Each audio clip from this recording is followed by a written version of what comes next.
नाज़रीन आदाब, अली वारसी एक मरतबा फिर नया दौर के प्लेटफॉर्म से आपके सामने हाजिर है।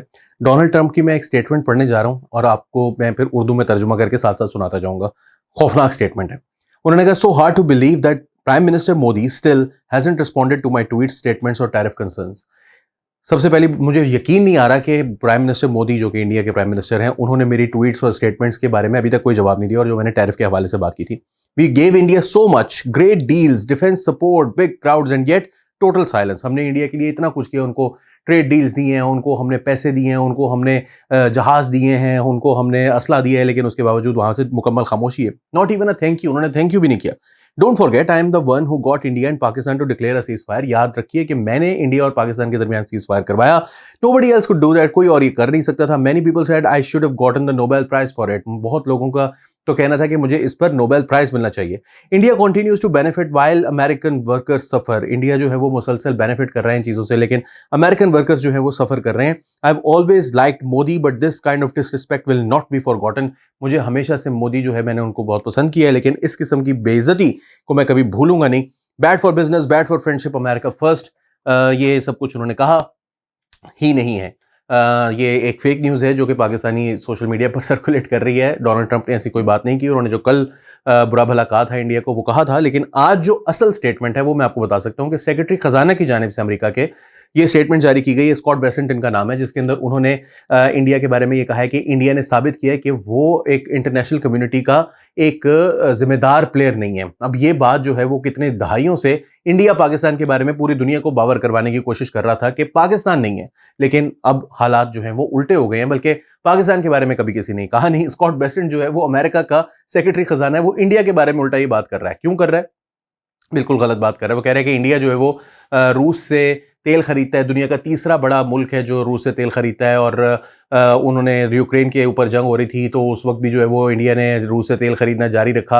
ये बात जो है वो उसको, जो कि इंटरनेशनल कम्युनिटी उससे एक्सपेक्ट नहीं करती थी। हालांकि इंटरनेशनल कम्युनिटी जो है वो यही एक्सपेक्ट करती थी, मगर जो वेस्टर्न कम्युनिटी है, जो 2 4 5 10 15 मुल्क इकट्ठे हुए हैं, वेस्टर्न यूरोप के और अमेरिका के, इनके अलावा सब लोग यही एक्सपेक्ट करते थे कि ये ताल्लुक जो है वो ऐसे ही जारी रहेगा। इनकी ख्वाहिश नहीं थी कि ये इस तरह से जारी रहे। एट द सेम टाइम ये भी बात हकीकत है कि जब आप जब मोदी साहब जो है वो ट्रंप की और नेतन्याहू की गोद में जाकर बैठते हैं, तो फिर उनकी एक्सपेक्टेशन होगी कि चाइना के साथ जो है वो ताल्लुकात उनके खराब हो।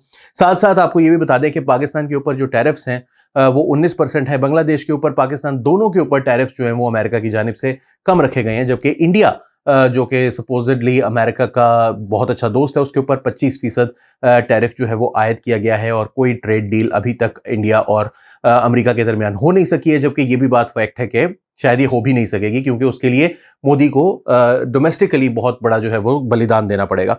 नेक्स्ट खबर की तरफ चलते हैं। अली अमीन गंडापुर ने एक बहुत जो है वो ताबड़तोड़ किस्म की स्टेटमेंट दी है। उन्होंने कहा कि जो मिनिस्टर रहे हैं कश्मीर के, क्योंकि आपको पता है कुछ दिनों पहले उन्होंने एक स्टेटमेंट दी थी जिसमें उन्होंने ये कहा था कि जब हम लोगों को पकड़ते हैं, दहशतगर्दों को पकड़ते हैं, तो आईएसआई और एमआई के लोग आते हैं और वो आकर हमसे छुड़ा लेते हैं। वो कहते हैं ये तो हमारे लोग हैं, और उनको छुड़ा कर ले जाते हैं। तो उसकी वजह से हम जो है वो दहशतगर्दों के खिलाफ कार्रवाई नहीं कर पाते। हमने उस वक्त भी कहा था कि आईएसआई हो, पीटीआई हो, टीटीपी हो, इसका हैशटैग एक ही बनता है, TTPTISI। ये सारी जमातें एक ही थाली के ये सब चट्टे बट्टे रहे हैं हमेशा से।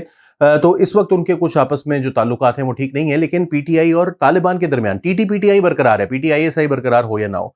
तो आईएसआई या पाकिस्तान की आर्मी जो है वो अगर तालिबान के खिलाफ ऑपरेशन करती है तो अली अमीन गंडापुर की चीखें निकलना बनता है। But at the same time वो ये कहना भी चाह रहे थे कि नहीं, ये फेडरल गवर्नमेंट की गलती है। मैं तो, क्योंकि उस वक्त मोहसिन नकवी साहब ने ये कहा था कि ये इनको पैसे देते हैं, इनका नाम लिए बगैर। उन्होंने कहा था डेरा इस्माइल खान का बहुत बड़ा ताकतवर ओहदेदार जो है वो तालिबान को भत्ता देता है बहुत सारा। नाउ उन्होंने एक स्टेटमेंट, वो जो स्टेटमेंट थी वो फैटफ लेकर इंडिया चला गया और कहा कि ये देखें जी, इनके मुल्क में तो दहशतगर्द बैठे हुए हैं और आईएसआई और एमआई वाले उनको छुड़ा छुड़ा कर लेकर जा रहे हैं। और जो चीफ मिनिस्टर है एक सूबे का, चीफ एग्जीक्यूटिव है, वो ये कह रहा है कि यहां पर दहशतगर्द बैठे हुए हैं। तो अब अली अमीन गंडापुर साहब जो हैं वो जाहिर सी बात है कि एक मरतबा फिर पाकिस्तान के खिलाफ इस्तेमाल हो गए। मेरा नहीं मानना कि वो जानबूझकर ऐसा करते हैं, लेकिन उनसे हो जाता है। पहले पीटीआई जो है वो मुख्तलिफ हरकतें कर चुकी है आईएमएफ के बारे में, वो तो जानबूझकर एक गद्दारी की गई थी मुल्क से। अली अमीन गंडापुर के केस में मेरा नहीं है व्यू, लेकिन उन्होंने आज जो स्टेटमेंट दी है उसमें उन्होंने कहा कि कश्मीर का भी मैं मिनिस्टर रहा हूँ, जो कि गिलगित बल्तिस्तान और कश्मीर का मिनिस्टर होता है, इसलिए मुझे बहुत अच्छी तरह से पता है।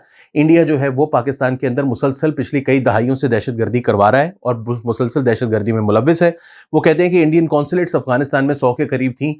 यहाँ से इनके दरमियान कोई ट्रेड नहीं थी, कोई डेवलपमेंट नहीं थी, कोई सफारतकारी नहीं हो रही थी, सिर्फ और सिर्फ दहशतगर्दी के अड्डे बनाने के लिए पाकिस्तान के अंदर ये सब कुछ किया जा रहा था। उन्होंने साथ-साथ कहा कि ये चाइनीज़ पर जो पाकिस्तान में हमले हुए हैं पिछले कई दहाइयों से, कम से कम 2 दहाइयों से ये जारी हैं, ये सारे के सारे भी इंडिया इसके अंदर इन्वॉल्व्ड है। उन्होंने कहा कि कश्मीर को एक ज़माने में पश्तूनों ने आज़ाद करवाया था, जो आज़ाद कश्मीर है उसको भी पश्तूनों ने आज़ाद करवाया था और वो वक़्त दूर नहीं जब एक मर्तबा फिर कश्मीर को आज़ाद करवाने के लिए पश्तून ही आगे आएँगे, क्योंकि पाकिस्तान और इमरान खान और अली अमीन गंडापुर और पूरी पाकिस्तान तहरीक-ए-इंसाफ हिंदुस्तान से जंग लड़ने के लिए तैयार है। उन्होंने कहा कि और उन्होंने साथ-साथ ये भी कहा कि मैं फेटअप खुद जाऊँगा और जाके ये करूँगा। लेकिन अब आप फेटअप जाएँगे और वहाँ पर जाके ये कहेंगे कि ये मैंने स्टेटमेंट ऐसे ही दे दी थी, तो आप कितने नॉन सीरियस लगेंगे। वो कहेंगे फिर आप दहशतगर्दी वाली स्टेटमेंट भी ऐसे ही दे रहे होंगे।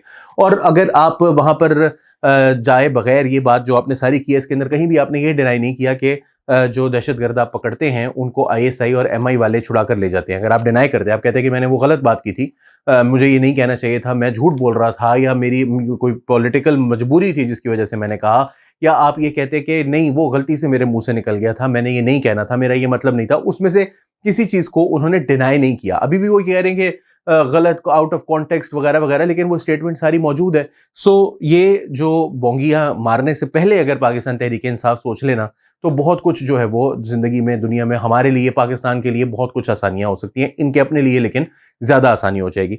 इमरान खान के बेटे पाकिस्तान आ रहे हैं, अभी अलीमा खान कह रही हैं। कुछ दिनों पहले ये कह रही थी कि वो नाइकॉप में हैं, तो वो पाकिस्तान जब वो आ सकते हैं। आज उन्होंने ट्वीट की है जिसके अंदर उन्होंने कहा है कि उन्होंने वीजा के लिए अप्लाई कर दिया है। अब कुछ दिनों पहले हमें खबर दी गई थी कि जमायमा खान ने उनको पाकिस्तान आने से मना कर दिया है। फिर हमें खबर दी गई कि इमरान खान ने उनको पाकिस्तान आने से मना कर दिया है। अब अलीमा खान कह रही है कि उन्होंने वीजा के लिए अप्लाई किया हुआ है और पाकिस्तानी सफारत खाना जो है वो ये कह रहा है कि मिनिस्ट्री ऑफ इंटीरियर से जल्द हमें इंफॉर्मेशन आ जाएगी, अभी तक हमारे पास अप्रूवल नहीं आया है। सो अभी तक वो श्राउडेड है। एक ये भी बहुत बड़ी बेवकूफ़ी होती है पाकिस्तान तहरीक इंसाफ के अंदर कि ये इतना कंफ्यूजन क्रिएट कर देते हैं अपने ही फैसलों के बारे में। ये अंदर फैसला करने के बाद बाहर नहीं बताते, बल्कि बाहर बता के फिर फैसला करने का जो प्रोसेस है उसको स्टार्ट करते हैं कंसल्टेशन का। अब वो जो कंसल्टेशन है वो गालिबन होना शुरू हो गई है कंप्लीट, और वो शायद पाकिस्तान आ भी रहे हैं। लेकिन अब कंफ्यूजन जो है वो यही है, जाहिर है कि पाकिस्तान उनको आने भी दिया जाएगा या नहीं, क्या उनको वीज़ा मिलेगा या नहीं मिलेगा। अगर वीज़ा नहीं मिलता तो ये बात कही जा सकती है कि उनको पाकिस्तान आने नहीं दिया जा रहा, और अगर वीज़ा उनको मिल जाता है और वो पाकिस्तान आ जाते हैं तो जाहिर है कि उनका एक नया मसला। तो ये एक इंटरेस्टिंग चीज़ है जो कि डेवलप हो रही है। लेट्स सी कि क्या होता है। फाइनली ईरान के प्रेसिडेंट जो है वो पाकिस्तान बहरहाल आ रहे हैं, और कहा यह जा रहा है कि वो शुक्रिया अदा करने आ रहे हैं पाकिस्तान का। जिस तरह पाकिस्तान गया था उनका शुक्रिया अदा करने के लिए, जब उन्होंने एफर्ट्स की थी, इंडिया के साथ सफारती एफर्ट्स की थी जंग रुकवाने के लिए। बाद में पाकिस्तान ने उनके लिए भी बहुत सी एफर्ट्स की। सीज़ फायर में भी पाकिस्तान का एक किरदार था। यूनाइटेड नेशंस में भी पाकिस्तान मुसलसल 12 दिन 14 दिन जो जंग जारी रही, उस दौरान पाकिस्तान मुसलसल चाइना और रशिया के साथ मिलकर यूनाइटेड नेशंस में ईरान की फेवर में करारदादें लेकर आता रहा, पास करवाता रहा, पाकिस्तान एफर्ट्स करता रहा डिप्लोमेटिक। तो अब वो पाकिस्तान का जो है वो शुक्रिया अदा करने के लिए आ रहे हैं। लेकिन ये याद रखिए कि पाकिस्तान के जो वजीर खारजा और डिप्टी प्राइम मिनिस्टर हैं, यानी कि इसहाक डार साहब, वो भी कुछ दिनों पहले मार्को रूबियो से मुलाकात करके आए हैं। और उस मुलाकात के बाद जो स्टेटमेंट जारी हुई थी उसके अंदर मार्को रूबियो या स्टेट डिपार्टमेंट ऑफ अमेरिका की जानिब से जो बात की गई थी उसके मुताबिक उसमें एक लाइन ये भी थी कि वो पाकिस्तान की एफर्ट्स को अप्रिशिएट करते हैं अमेरिका और ईरान के दरमियान जो ताल्लुकात है उसमें मीडिएट करने के हवाले से। और इस मुलाकात से कुछ देर पहले इसहाक डार और उनके जो रक्शी, जो इरानियन काउंटर पार्ट हैं इसहाक डार के, वहाँ के फॉरेन मिनिस्टर हैं, उनसे उन दोनों की आपस में टेलीफोनिक गुफ्तगू हुई थी मार्को रूबियो से मुलाकात से कुछ पहले। और अब पेज़ेश्कियान जो कि सदर हैं ईरान के, वो पाकिस्तान आ रहे हैं उनका शुक्रिया अदा करने। तो ये डिप्लोमेटिक एफर्ट्स जो हैं दे आर वेरी सिग्निफिकेंट। ये 2016 नहीं है कि जब जैसे ही ईरान के प्रेसिडेंट पाकिस्तान आए, उस ज़माने में गालिबन हसन रूहानी थे, तो जैसे ही वो पाकिस्तान आए थे तो पाकिस्तान में एकदम से यकायक कुलभूषण यादव जो है वो सामने आ गया था। और उसकी वजह से जो आपस में ताल्लुकात के इम्प्रूवमेंट के हवाले से कोई बात बात हो सकती थी वो वहीं पर जो है वो खटाई में पड़ गई थी, क्योंकि ईरान आपको पता है कि इस मामले में बहुत ज़्यादा सेंसिटिव रहा है हमेशा से कि जी उसकी जो ताल्लुकात हैं इंडिया से, चाबहार पोर्ट के हवाले से जो पाकिस्तान के कंसर्न्स हैं और चाबहार पोर्ट के जो वर्कर्स हैं उनका पाकिस्तान के अंदर अगर वो दहशतगर्दी में भी इन्वॉल्व हैं तो उसको आप जो है वो टेकअप ना करें या ये बात ना करें कि ये, तो उनको भी कुछ मसाइल थे। साथ साथ पाकिस्तान को भी कोई ख्वाहिश नहीं थी कि ईरान के साथ बहुत अच्छे ताल्लुकात जो है वो, क्योंकि पाकिस्तान को चाबहार पोर्ट के ऊपर भी गुस्सा था, साथ साथ पाकिस्तान को कुलभूषण यादव जैसे किरदारों पर, मुल्ला मंसूर अख्तर जैसे किरदारों पर और बहुत से अलकायदा और तालिबान के मेंबर्स जो कि वहां पर बैठे हुए थे, दाइश के मेंबर्स और बलोच लिबरेशन आर्मी के मेंबर्स जो वहां पर बैठे हुए थे, उन पर भी पाकिस्तान को गुस्सा था। तो उस टाइम पर तो पाकिस्तान ने उनके साथ ये किया था। लेकिन अब शायद ऐसा नहीं होगा। ये बड़े मुख्तलिफ हालात में एक मुलाकात होने जा रही है और अगर ये मुलाकात आगे बढ़ती है तो पाकिस्तान ईरान के जो ताल्लुकात हैं उनमें भी इंप्रूवमेंट की बहुत गुंजाइश मौजूद है। फिलहाल के लिए अली वारसी को नया दौर के प्लेटफॉर्म से इजाजत दीजिए। आदाब।